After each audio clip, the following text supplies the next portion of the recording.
অনেক গরম, অনেক রোদ, খুব গরম লাগতেছে। তো ভাবছি আমরা সবাই মিলে বসে থেকে একটু আড্ডা দিব।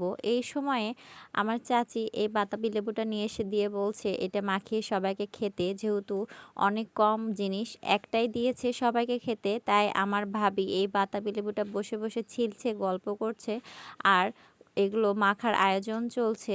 আমরাও সবাই বসে আছি, বসে বসে ওকে বাতাবি লেবু ছিঁড়তে দেখছি। আর আমার ভাবি তো সব কিছুতে সবার আগে, ওই সবার আগে দৌড়ে সব কিছু করা শুরু করে দেয়। হ্যালো এভরিওয়ান, আসসালামু আলাইকুম। কেমন আছেন সবাই? আশা করি ভালো আছেন। এর আগের ভিডিওতে আমি আপনাদের দেখিয়েছি আমার ভাবি কিভাবে ছোট মাছ চচ্চড়ি করেছিল, আর তখনই কিন্তু কুমড়া পাতাটা ধুয়ে রাখা হয়েছিল। তো দেখেন এই কুমড়া পাতাগুলো, এগুলো।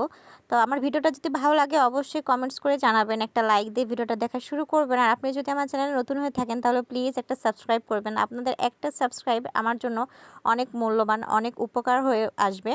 তো আমার ভাইয়ের বউ এখন এই ভর্তাটা করবে। তো এই ভর্তাটা করার জন্য সে এক চুলাটা ব্যবহার করছিল, কেননা দু চুলায় রান্না করা কমপ্লিট হয়ে গেছে। এখন দু চুলায় যদি এই ভর্তাটা দেয় তাহলে এক সাইড দিয়ে আগুন বের হয়ে যাবে। তো ভর্তাটার যেহেতু সব কিছু রেডি ছিল, কুমড়া পাতার ভর্তা এটা, কাঁচামরিচ, পেঁয়াজ, মরিচ সব কিছু কাটা ছিল এবং কুমড়া পাতাটাও ধোয়া ছিল। তো এখানে সরিষার তেল দিয়ে দিল এবং পরিমাণ মতো হলুদ এবং লবণ দিয়ে দিচ্ছে। এভাবে আমাদের বাসাতে ভর্তা করে। এভাবে ভর্তা করলে গরম ভাত দিয়ে এক প্লেট ভাত খাওয়া যায় চেটে পুটে। একবার আপনারা এভাবে ভর্তা করে দেখবেন, দেখবেন কখনো ভুলতে পারবেন না। আর আমি তো ফার্স্টেই বলেছি আমার ভাইয়ের বউয়ের হাতের বরাবরই রান্নার অনেক টেস্ট হয় এবং এই ভর্তাটাও তার হাতের অনেক মজা হয়। সে এই ভর্তাটা করার জন্য ভালোভাবে পাতা এবং পেঁয়াজ আর কেটে রাখা আলুগুলো মাখিয়ে নিচ্ছিল মশলা দিয়ে, কেননা যত ভালো মাখাবেন তত টেস্ট হবে। সে সামান্য পরিমাণে পানি দিয়ে ঢেকে রাখবে এই ভর্তাটা এবং ঢেকে রেখে এখন সে জাল করবে একদম এই আলু এবং পাতাগুলো সিদ্ধ হওয়া পর্যন্ত। তাই সে ঢেকে দিয়ে জালটা ধরায় দিল। এখন আস্তে আস্তে কিন্তু পানিটা কমে আসছে। দেখেন যখন পানিটা কমে আসবে তখন একটু নাড়াচাড়া করে দিতে হবে এপাশ ওপাশ। তো এখন এপাশ ওপাশ নাড়াচাড়া করিয়ে দিবে, তাই ঢাকনাটা সরিয়ে দিয়েছে এবং দেখেন জালটা অনেক হিটে রাখতে হবে, কেননা যেন তাড়াতাড়ি পানিটা শুকিয়ে যায়। অলরেডি সিদ্ধ হয়ে গেছে। আপনারা চাইলে লো হিটেও দিতে পারেন।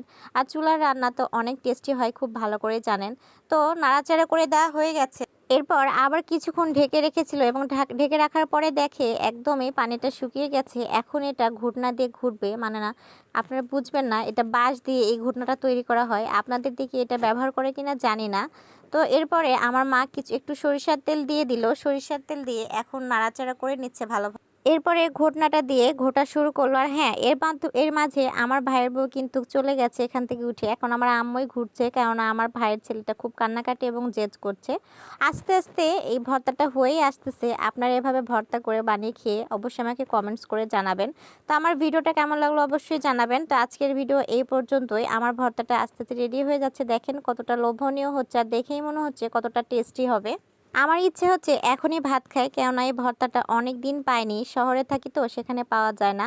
তো আজকের ভিডিওটা এই পর্যন্ত। নেক্সট টাইম আবার দেখা হবে নতুন কোনো ব্লগ নিয়ে, নতুন কোনো